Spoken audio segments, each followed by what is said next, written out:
Sharing stories. When I was a kid, I wanted to be the very best, like no one ever was.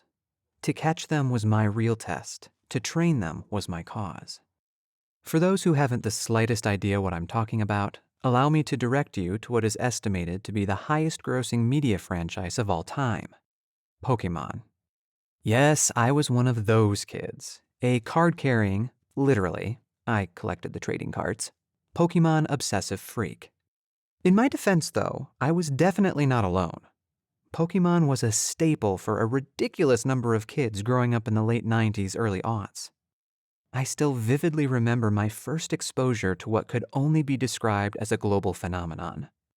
It was Thanksgiving 1998, and I was 6 years old. One of my cousins had brought his neon green Game Boy Color with him to our house.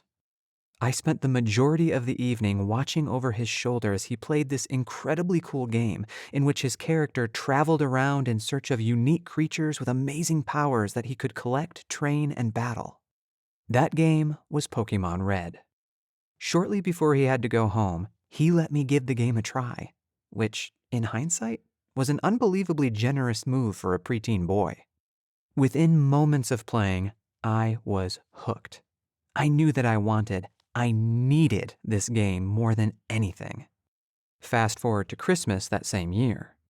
I had pestered my parents incessantly for a month to please get me a Game Boy and the Pokemon game. My heart raced as I opened each gift, wondering if this would be the one. Finally, when all the other presents were revealed, my folks brought out one final package.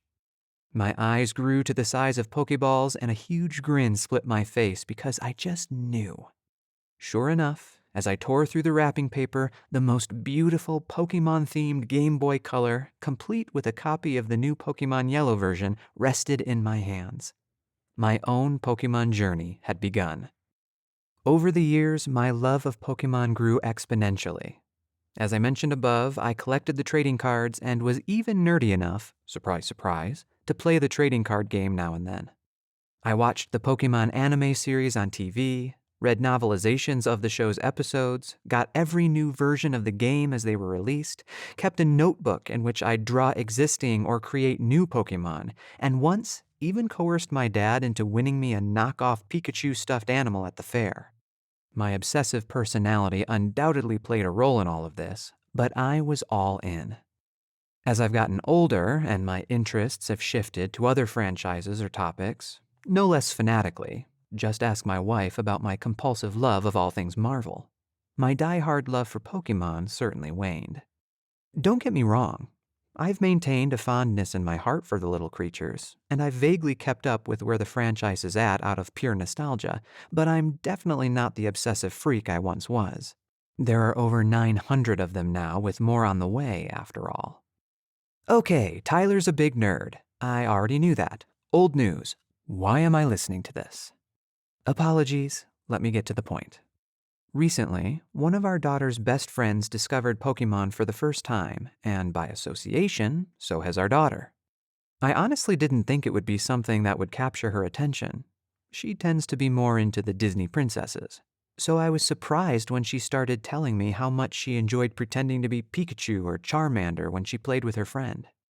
Because she's showing a growing interest in it, she and I started occasionally watching the original anime on Netflix for some special father-daughter bonding. It has been so fun, not only to remember why I had so much fun engaging with the Pokemon franchise as a kid, but to watch her experience it all for the first time and enjoy it too. And that's my long, drawn-out way of expressing, yet again, why I love stories so much. Here is something that was incredibly meaningful to me as a kid that I now get to share with my daughter, who's at the exact same age I was when it first captured my imagination. Because of my history with it and her genuine excitement about it, we have a brand new connection that didn't previously exist. The Pokemon story may be a bit far-fetched and silly, not to mention contentious within certain circles. But it's one that my daughter and I both enjoy and have fun with, and because of that, it draws us closer together. That is the power of good storytelling. Connection. When stories spark something and are shared between individuals, we recognize how similar we are rather than focusing so much on the things that divide us. That's why I absolutely love stories and being a storyteller. That's why it's my greatest honor and privilege as a voiceover artist to lend my voice to others, helping them tell the stories that matter to them. And so, without further ado, until next time, friends, keep telling stories. They're powerful.